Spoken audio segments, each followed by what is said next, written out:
Got to start with your boys, Arsenal, who came in rip-roaring form, didn't they, after those 3 successive defeats. But this time they were on the right end of the result. They got the 3 goals after a bit of a dodgy start.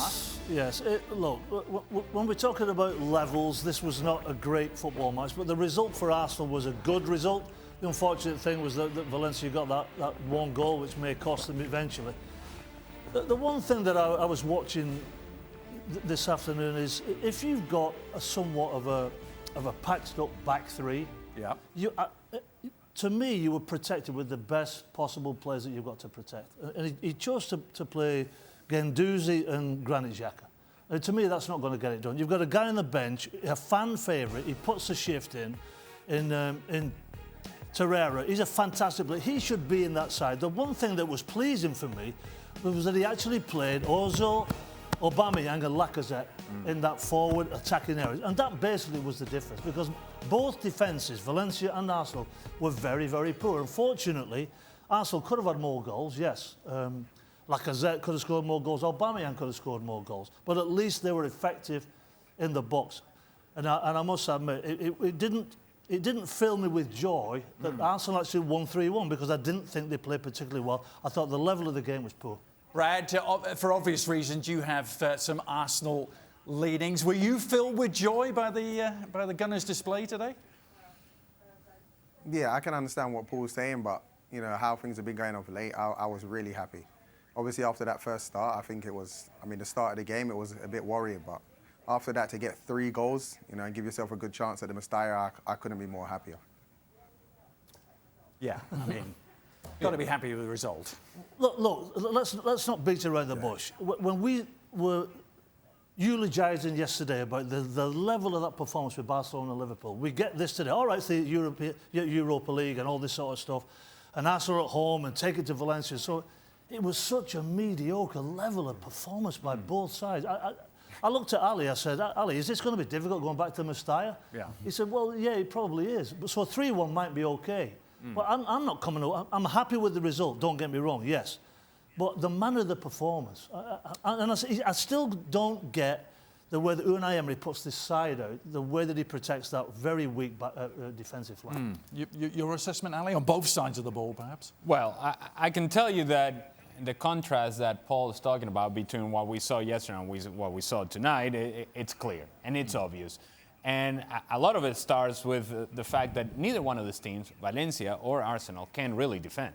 In 1v1 situations, over distance, in space, in the midfield, there's just so much space, and it becomes a back and forth that perhaps the quality of the game is not that great, but it becomes entertaining because, look, there's mistakes everywhere, and there's people open in areas in which they shouldn't be open, and then the chances come from both Arsenal and Valencia.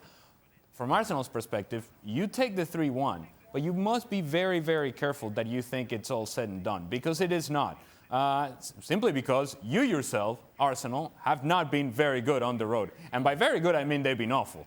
And so there's got to be an understanding from Arsenal that they have to defend better, and Valencia has to take advantage of the opportunities, because they themselves could have scored a couple of goals tonight. Like I said earlier this week, that Arsenal are one of the most disappointing teams, at the very least in English football, that I've seen for quite some time. And that is because despite how talented they are, despite the weapons that Unai Emery has at his disposal, this is a team that only plays well when things are going their way.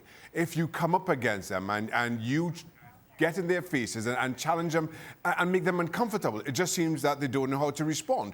The 3 losses on the trot in the league is testament to that.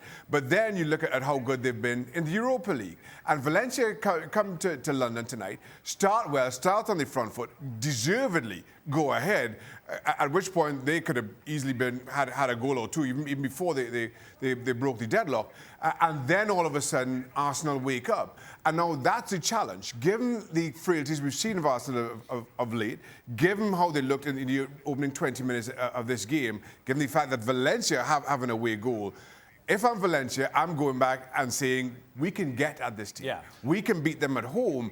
And despite the result, 3-1 looks good, but it's not that comfortable. That's the one thing that Valencia, when it was 2-1, that was a fantastic result for Valencia tonight. If they'd have gone out 2-1. Right at the death, the last knock-ins of this game, they didn't close the ball down. They enabled Arsenal to put the ball in the box. Let Aubameyang get that third. Brad, from your perspective, how do you explain this Jekyll and Hyde nature of Arsenal? So good in the last round against Napoli, home and away, and then those 3 disastrous Premier League defeats, now this.